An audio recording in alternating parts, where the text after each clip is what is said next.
Des maths et bienvenue dans ce nouveau portrait. Si vous vous intéressez au monde de la piraterie, vous connaissez sûrement Mary Read ou Anne Bonny, ces femmes qui se travestissaient en hommes pour passer inaperçues dans les navires. Mais avez-vous déjà entendu parler d'Anne Dieu-le-veut, bretonne au caractère bien trempé, qui sillonnait les mers des Caraïbes à la fin du XVIIe siècle? Et ça tombe bien puisque c'est le sujet de cette vidéo. Incroyable.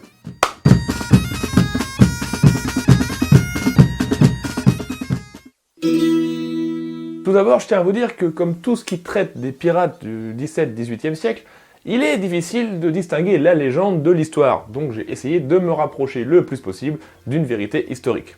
Née à Gourin en 1661, Anne est déportée sur l'île de la Tortue entre 1665 et 1675. On ne sait rien de sa vie en Bretagne, mais elle fait soit partie de ces filles du roi envoyées dans les colonies françaises des Caraïbes par la couronne française, avec une maigre dot pour en assurer le peuplement, soit de ces filles de mauvaise vie, souvent des criminels ou des prostituées, bannies au loin pour ne plus les avoir à sa porte. Donc elle arrive à Saint-Domingue, aujourd'hui Haïti, île que se dispute un peu tout le monde, français, hollandais, anglais et espagnol, et qui sert de base pour les opérations dans les Caraïbes. Elle s'établit sur l'île de la Tortue, petit bout de terre au nord de Saint-Domingue, et célèbre pour être un refuge de flibustiers et de boucaniers. Petit point pour vous parler de la différence entre pirate, corsaire, flibustier et boucanier. Le pirate pille et attaque à titre purement indépendant. Voilà, c'est assez simple. Le corsaire fait la même chose, mais pour une puissance, de manière officielle avec une lettre de marque, donc il est mandaté par un roi. Le flibustier, quant à lui, c'est entre les deux. Il a normalement une lettre de marque, sauf qu'il se peut que celle-ci soit une fausse, ou n'ait plus d'actualité, ou est donnée par un gouverneur sans l'aval du roi. Bref, ce n'est jamais très clair, ni très loin de la piraterie, sauf qu'il rapporte des revenus à quelqu'un à un moment donné. Quant aux boucaniers, il s'agit ni plus ni moins que de colons établis sur Saint-Domingue et experts dans l'art de la chasse. Très bons tireurs, ils sont souvent engagés par les flibustiers quand ils n'arment pas eux-mêmes un navire. Si tout cela est clair, on peut maintenant attaquer la vie de cette femme dans ce monde merveilleux. Anne se fait vite accepter dans ce monde d'hommes et ne tarde pas à se faire une réputation parmi les boucaniers. Excellente tireuse, elle fait vite comprendre à tout le monde qu'il ne faut pas lui marcher sur les pieds. Et elle s'élève rapidement puisqu'en 1684, elle épouse Pierre Lelong, breton originaire de Morlaix et ancien boucanier flibustier, devenu propriétaire terrien et qui n'est autre que le fondateur de Cap Français, future capitale de Saint-Domingue. Anne reviendra en Bretagne avec lui pour accoucher de sa fille qui naîtra à Morlaix en 1688. Malheureusement pour eux, Pierre trouve la mort dans une rixe de taverne en 1690. Anne ne baisse pas les bras et se trouve un autre mari en 1691, un certain Joseph Chérel, avec qui elle a un petit garçon. Mais malheureusement pour cet homme qui n'a pas marqué l'histoire puisqu'on ne sait rien de lui, il meurt en juin 1693, visiblement dans une rixe de taverne. Alors je ne sais pas de quelle taverne il s'agit, mais visiblement il vaut mieux ne pas y aller, si vous passez par là, ok? Seulement là, le coupable, c'est Laurent de Graff. Et Laurent de Graff, c'est pas n'importe qui. Né dans les Provinces-Unies, ancêtre des Pays-Bas, Laurent de Graff, surnommé le Fléau de l'Ouest, est d'abord un corsaire au service des Espagnols, jusqu'à une dispute avec ces derniers au sujet d'une cargaison d'esclaves non soldés qui va l'amener à rejoindre les flibustiers contre ses anciens employeurs. Il se fera rapidement un nom dans ce domaine, étant célèbre tout autant pour son élégance et ses manières de gentilhomme que pour son habitude à embarquer un orchestre à bord afin d'avoir un peu de musique sympathique. Il est très réputé dans les Caraïbes et allié à tout un tas d'exploits, avérés ou non d'ailleurs. Et voilà que ce brave Laurent tue le mari d'Anne. Alors personne n'est vraiment d'accord sur l'identité du mari tué, s'il s'agit du premier ou du deuxième, mais il semble plus plausible, par rapport à la suite des événements, que ce soit le deuxième. Puisque lorsque Joseph Chérel est tué en juin 1993, Anne s'en va directement chercher son assassin pour lui régler son compte. Elle va donc voir Laurent de Graff et le provoque tout simplement en duel. Ils se retrouvent le lendemain et tandis qu'il tire son sabre, elle sort son pistolet. La légende dit que Laurent tombe immédiatement sous son charme et au lieu de se battre, la demande en mariage. Réaction tout à fait normale. Toujours est-il, et ça c'est avéré, que le 28 juillet 1693, donc un mois après la mort de son précédent mari, Anne et Laurent se marient.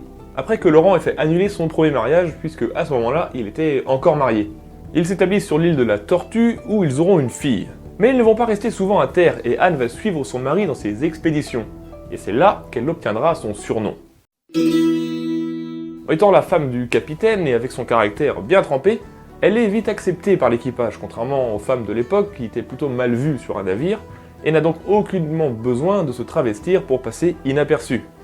Elle participe aux manœuvres, aux expéditions les plus dangereuses et démontre tous ses talents de tireuse en combattant à leur côté.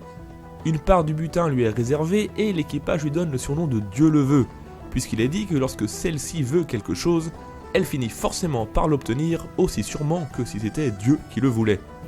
L'équipage l'apprécie et la considère comme un porte-bonheur, puisque quand elle est sur le navire, leurs expéditions fonctionnent merveilleusement bien. En 1694, elle et son mari participent à l'expédition de la Jamaïque, organisée par le gouverneur de Saint-Domingue et qui vise à attaquer les colonies anglaises avec 22 vaisseaux de flibustiers. Ils brûlent et pillent des centaines de maisons, s'emparent de 1300 esclaves et détruisent les plantations de sucre. Ce qui forcément ne va pas trop plaire aux Anglais, qui ne vont pas laisser passer une telle chose. Alors là, on a deux versions, une plus historique et une plus romanesque.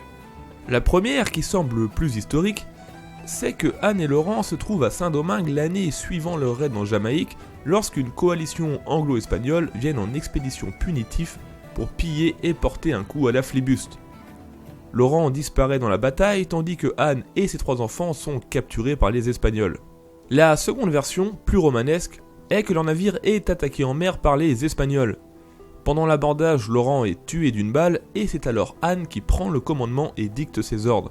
Elle se bat comme une forcenée, mais est finalement défaite et est faite prisonnière. Ce qui est sûr, c'est qu'elle va être enfermée pendant 3 ans par les Espagnols. Plusieurs écrits de l'époque rapportent qu'elle fait vivre un véritable cauchemar à ses geôliers. Et quand on connaît un peu le personnage, ça n'est pas étonnant. Elle est libérée en 1698, peut-être due à une intervention du Royaume de France pour qui elle avait rendu pas mal de services durant son époque de flibuste, et c'est la dernière mention de son nom dans un document officiel. La fin de son histoire relève plus de la spéculation que de l'histoire propre, vu qu'on n'a plus aucune trace d'elle après sa sortie de prison, mais je vais quand même vous présenter ce qui s'est transmis. Et là encore, il y a 2 versions. Dans le cadre où il se serait échappé lors de l'attaque de Saint-Domingue, elle retrouverait son mari et ils iraient ensemble s'installer en Louisiane ou en Alabama pour vivre une retraite loin de cette vie turbulente. Et dans la version où Laurent est mort lors de la bataille navale, Anne retourne à Saint-Domingue et s'installe à Cap-Français avec ses enfants, en laissant derrière elle son passé de flibustière. Elle y mourrait vers 1710 à l'âge de 48 ans. La légende raconte qu'une de ses filles se fera connaître quelques années plus tard en provoquant un homme en duel. Hein, telle mère, telle fille. Sauf que la légende ne dit pas comment se termine cette histoire pour elle. Peut-être qu'elle meurt avec une balle et on n'en parle plus, on ne sait pas vraiment. Voilà, c'est terminé pour ce petit tour dans le monde de la flibuste et la vie de ces Voilà, c'est terminé pour ce petit tour dans le monde de la flibuste et la vie de cette femme exceptionnelle. Et j'espère vraiment que ça vous a plu et que vous avez appris des choses, parce que c'est vraiment le plus important. Et oui. En tout cas, je vous remercie de l'avoir visionné et de me suivre sur cette chaîne. Et le plus important, je ne le dis jamais assez, n'oubliez pas de partager cette vidéo. C'est le meilleur service que vous puissiez rendre à cette chaîne et à moi. Du coup, ça me fait super plaisir. Et voilà, je vous dis à la prochaine pour la prochaine vidéo. Trugaré à Kenavo.